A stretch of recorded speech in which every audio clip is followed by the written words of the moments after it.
Assalamualaikum warahmatullahi wabarakatuh. Saya Dinda Hikmalia dengan NIM A1C419017.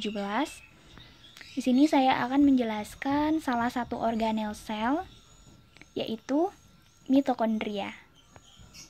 Baik dari fungsi, struktur, maupun kompartemen enzim yang terdapat di dalam mitokondria. Apa sih fungsi dari mitokondria? Nah, fungsinya adalah sebagai tempat berlangsungnya respirasi sel serta merupakan gudang energi sehingga disebut the powerhouse of cell. Cara kerja dari mitokondria ini yaitu enzim oksidatif yang terletak di membran dalam serta enzim siklus Krebs yang di dalam matriks mitokondria berfungsi melakukan oksidasi residu asetil sehingga akan membentuk karbon dioksida dan air. Energi lepas dari oksidasi tersebut digunakan untuk melakukan sintesis bahan yang memiliki energi sangat tinggi, yaitu adenosin trifosfat atau disebut ATP. ATP tersebut akan dikeluarkan dari mitokondria ke dalam sitosol yang akan dipakai untuk berbagai aktivitas sel. Lalu, struktur sel. Struktur sel dari mitokondria ini terdapat membran luar, membran dalam, ruang antar membran, krista, matriks, ribosom, dan DNA mitokondria. Ini adalah gambar dari mitokondria.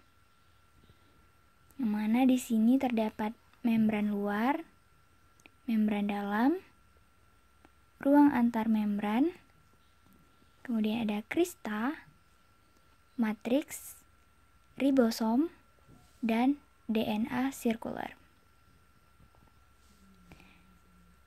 Kemudian ada membran luar yang terdiri dari protein dan lipid dengan perbandingan yang sama serta mengandung protein porin yang menyebabkan protein porin ini bersifat permeabel terhadap molekul-molekul kecil yang berukuran 6000 Dalton. Lalu ada membran dalam. Nah, membran dalam merupakan bagian yang kurang permeabel dibandingkan dengan membran luar tadi.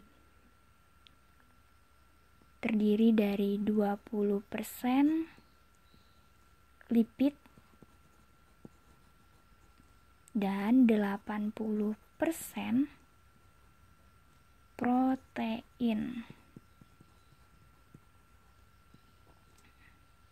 Membran ini merupakan tempat utama pembentuk ATP. Lalu kita beralih ke ruang antar membran. Nah, ruang antar membran terletak di antara membran luar dan juga membran dalam. Merupakan tempat berlangsungnya reaksi-reaksi penting bagi sel, seperti siklus Krebs, reaksi oksidasi asam amino, dan lain sebagainya. Lalu ada krista. Krista ini merupakan lipatan-lipatan. Pelipatan membran dalam mitokondria yang merupakan tempat rantai transport elektron dan enzim-enzim yang mengkatalisis sintesis ATP. Struktur krista ini meningkatkan luas dari permukaan membran dalam sehingga meningkatkan kemampuan dalam memproduksi ATP. Sepanjang krista terdapat protein sitokrom yang berperan sebagai oksidator dan reduktor berantai sehingga membebaskan energi secara gradual untuk membentuk ATP. Lalu matriks.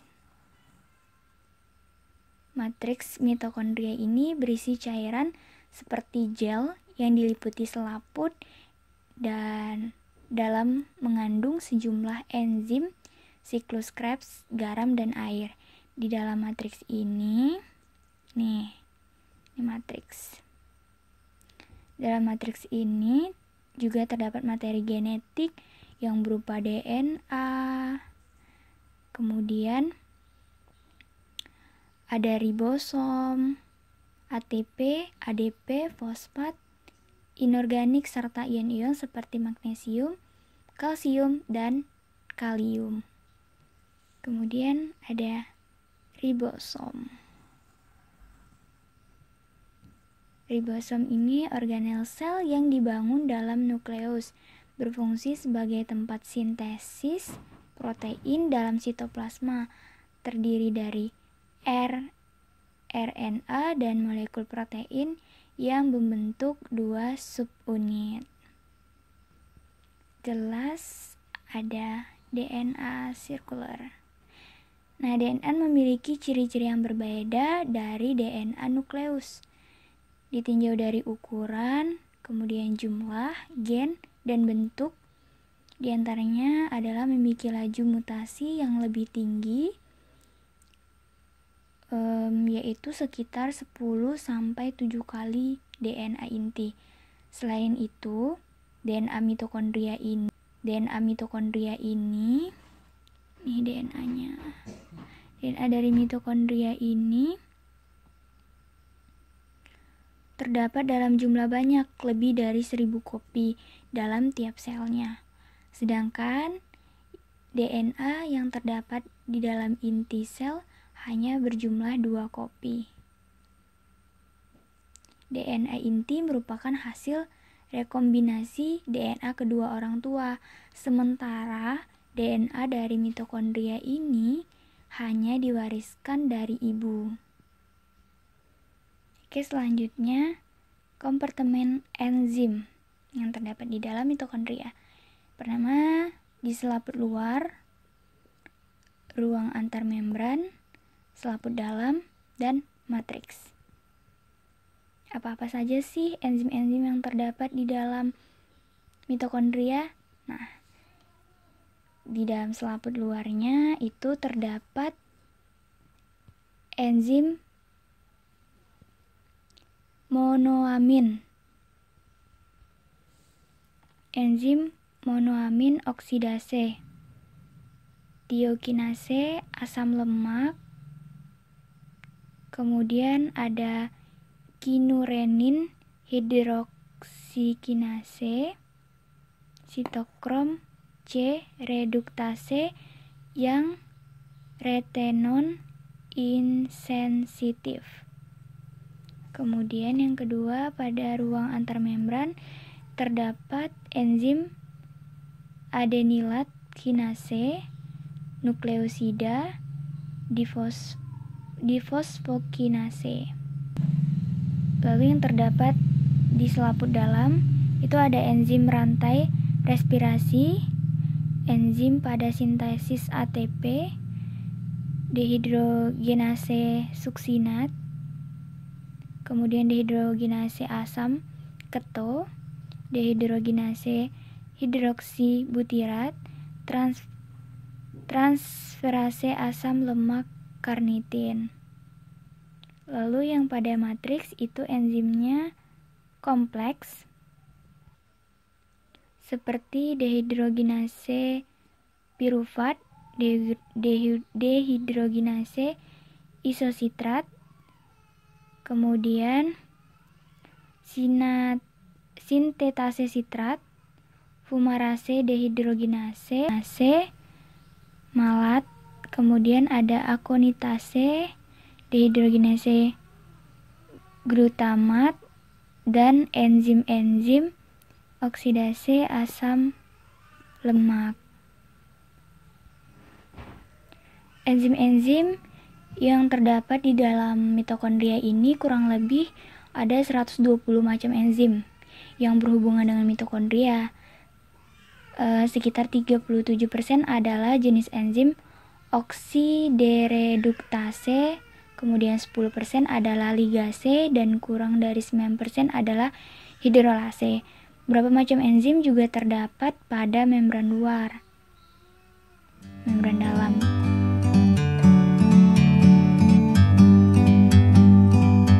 Like a bird on a tree. Ini saya akan menjelaskan bagaimana proses dari glikolisis. Nah, glikolisis yang pertama itu ada glukosa, di mana glukosa ini struktur molekulnya itu berbentuk cincin yang dibentuk oleh 1 atom oksigen dan 5 atom karbon.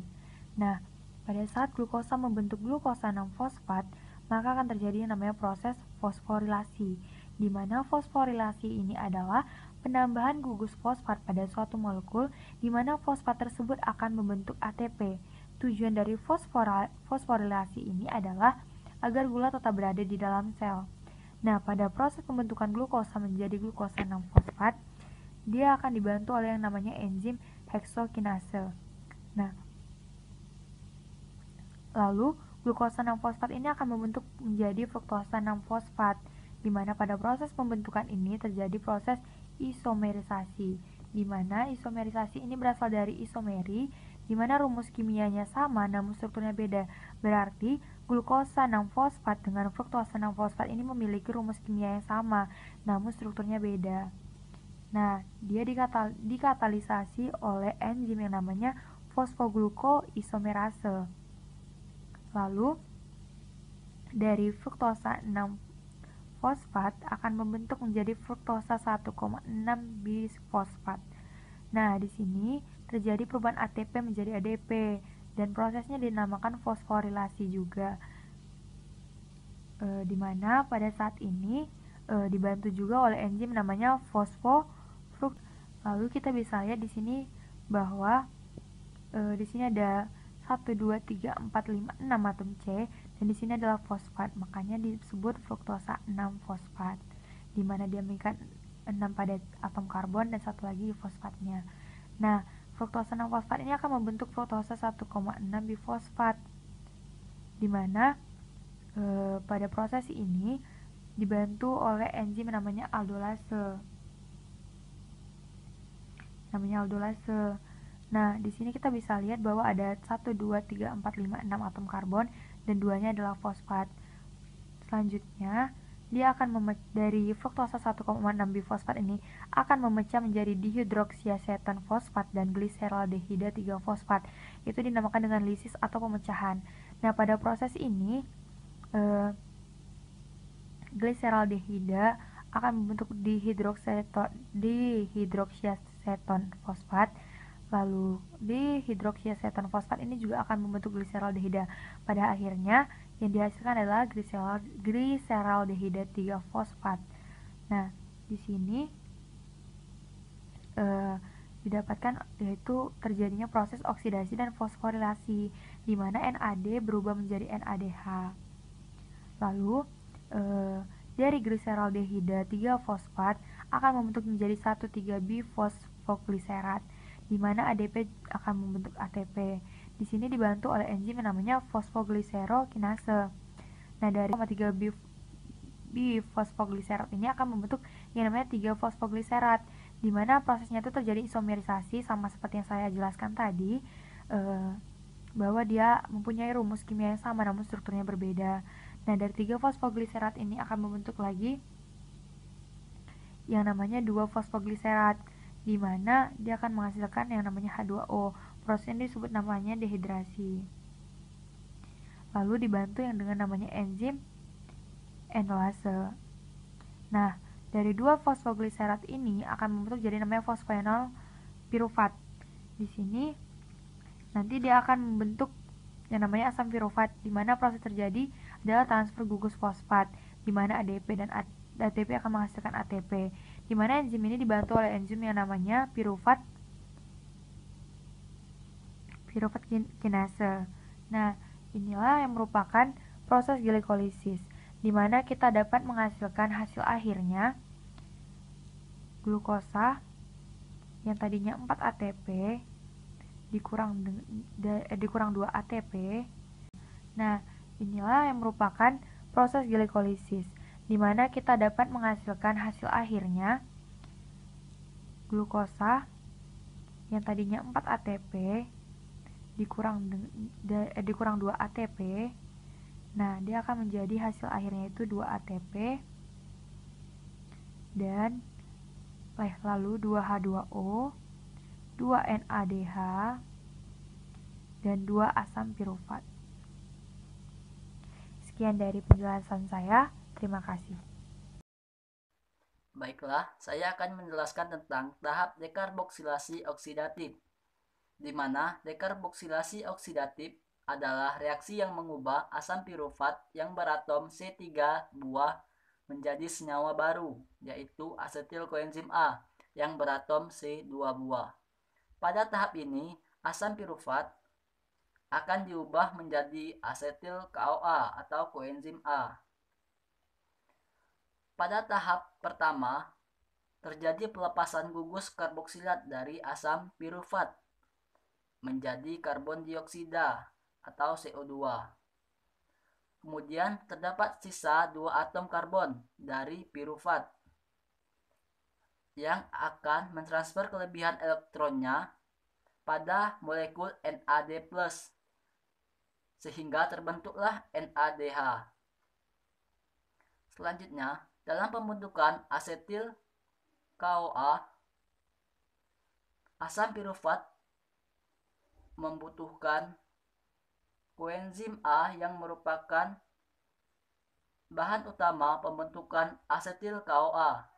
Pada akhirnya, koenzim A akan diikat pada asetat sehingga membentuk asetil koenzim A, di mana pada tahap ini akan menghasilkan, yaitu hasilnya satu molekul glukosa akan diubah menjadi 2 molekul asam pirufat dalam glikolisis, sehingga proses dekarboksilasi oksidatif pada satu molekul glukosa akan menghasilkan 2 asetil KOA atau koenzim A, 2 CO2 atau 2 karbon dioksida, dan 2 NADH. Sekian dari tahap dekarboksilasi oksidatif.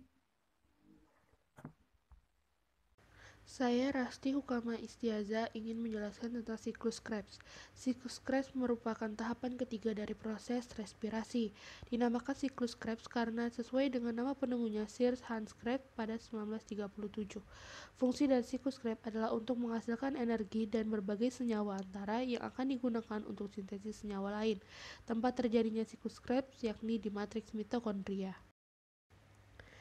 Asetil-CoA merupakan hasil dari dekarboksilasi oksidatif tak masuk dan berikatan dengan oksaloasetat dan mengubahnya menjadi sitrat dengan bantuan enzim sintetase dan melepaskan CoA. Nah, tahap kedua disebut isomerase sitrat dibantu oleh enzim akonitase yang menghasilkan isositrat. Enzim isositrat dehidrogenase mengubah isositrat menjadi alfa-ketoglutarat dan melepaskan NADH. Setiap satu reaksi melepaskan satu molekul karbon dioksida. Nah, alfa-ketoglutarat diubah menjadi suksinil-CoA. Reaksi ini dikatalisasi oleh enzim alfa-ketoglutarat dehidrogenase.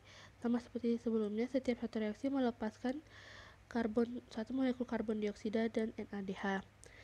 Nah, suksinil-CoA diubah menjadi suksinat dengan mengubah GDP menjadi GTP yang kemudian akan membentuk ATP. Nah, kemudian suksinat yang dihasilkan dari proses sebelumnya akan didehidrogenase menjadi fumarat, menghasilkan dibantu oleh enzim suksinat dehidrogenase dan menghasilkan FHDH2. Terjadi dehidrasi yaitu penambahan atom hidrogen yang ada pada fumarat hingga menghasilkan malat dan dibantu oleh enzim fumarase. Enzim malat dehidrogenase mengubah malat menjadi oksaloasetat dan menghasilkan NADH. Nah, di sini siklus terjadi 2 kali karena dekarboksilasi oksidatif menghasilkan 2 asetil-CoA.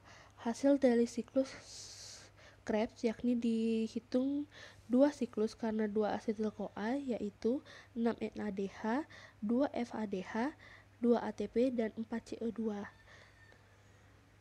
Itulah reaksi yang terjadi pada siklus Krebs. Terima kasih.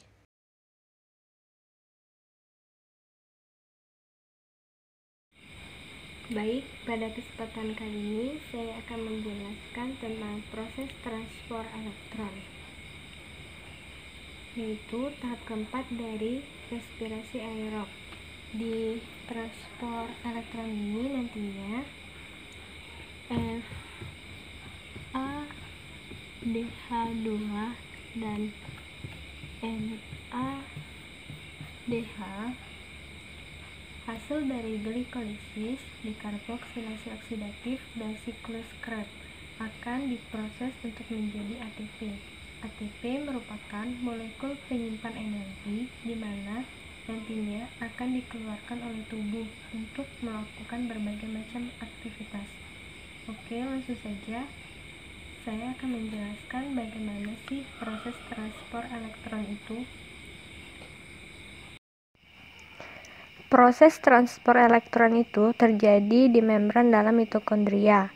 Di gambar ini, bulatan berekor ini merupakan fosfolipid. Nah, membran dalam mitokondria ini ada beberapa molekul yang berperan penting dalam proses transport elektron.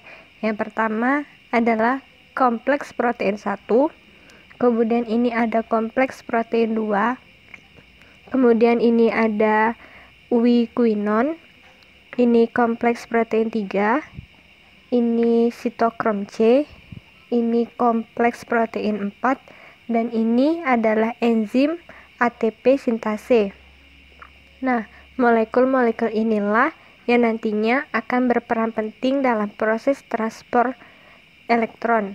Seperti yang sudah saya jelaskan tadi, transport elektron adalah yang memproses FADH dan NADH untuk menjadi ATP. Oke, yang pertama saya akan menjelaskan tentang NADH. Bagaimana proses NADH itu bisa menghasilkan ATP? NADH yang dihasilkan di glikolisis, dekarboksilasi oksidatif, dan siklus Krebs nantinya akan datang menuju ke dalam membran mitokondria, kemudian akan melepaskan elektronnya. Ketika sudah melepaskan elektronnya, NADH nanti akan berubah menjadi NAD. Elektron yang akan dilepaskan dan akan ditangkap oleh kompleks protein 1. Kemudian dari kompleks protein 1 akan ditransfer atau dipindahkan menuju ke ubiquinon. Ketika elektron melewati kompleks protein 1, ini akan menyebabkan dipompanya atau dikeluarkannya satu molekul H+ menuju ruang antar sel. Ini adalah menuju ruang antar membran. Ini adalah ruang antar membran. Ketika elektron melewati kompleks protein 1, molekul H+ akan dilepaskan menuju ruang antar membran. Kemudian dari ubiquinon akan ditransfer menuju ke kompleks protein 3. Kemudian nanti akan ditransfer menuju ke sitokrom C. Nah, ketika elektron melewati kompleks protein 3 dan sitokrom C, juga akan melepaskan H+. Setelah itu, elektron dari sitokrom C akan menuju kompleks ke protein 4. Saat elektron melewati kompleks protein 4 juga akan menyebabkan dikeluarkannya H+. Nah, elektron yang tadinya di kompleks protein 4 akan ditransfer atau dipindahkan menuju ke penerima elektron terakhir, yaitu O2, yang nantinya elektron dan H+ akan membentuk H2O atau air. Oke, kita akan kembali ke H+ yang tadi yang sudah dilepaskan atau dikeluarkan ketika elektron ini berpindah-pindah. Nah, H+ ini nantinya akan kembali ke dalam melalui enzim yang dinamakan ATP sintase. Nanti H+ ini akan masuk melalui enzim ATP sintase ini. Nah, ketika H+ ini masuk melalui ATP sintase, maka ATP sintase juga akan membentuk ATP. Ketika satu molekul H+ masuk ke ATP sintase, maka dihasilkan satu ATP. Ketika ada satu lagi H+ masuk, dia menghasilkan satu ATP lagi. Dan ketika ada satu H+ lagi masuk, maka dihasilkan satu ATP lagi. Oleh karena itu, transport elektron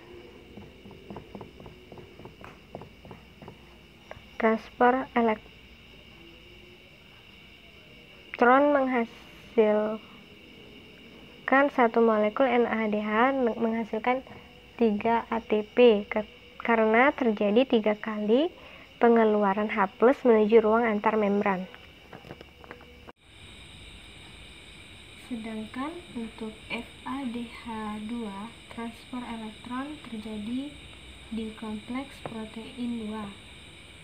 Ketika Fa2 datang, molekul ini akan memberikan